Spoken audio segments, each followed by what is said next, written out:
Так, і максимально глибоко зручно. Вообще, пацаны, не отдохну. Может, по часу будет? Трохи сидіть і ми назад Давай запхайтесь. с мене почнемо.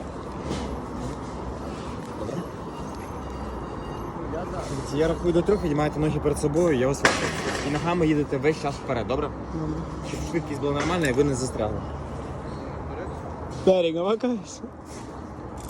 Чекаємо на першу другу сигнал.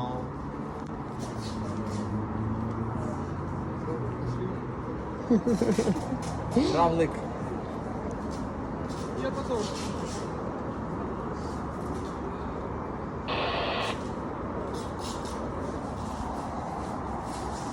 Не шуміть в рацію.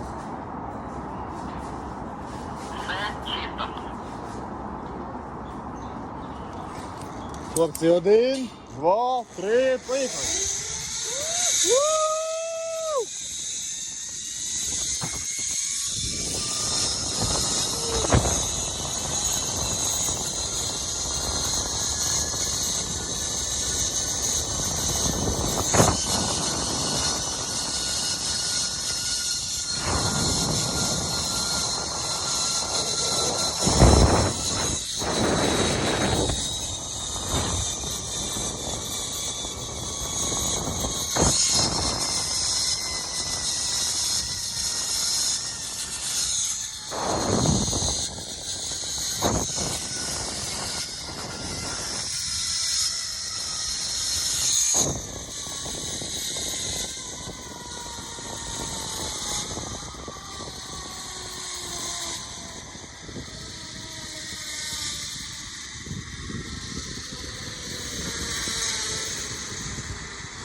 Все.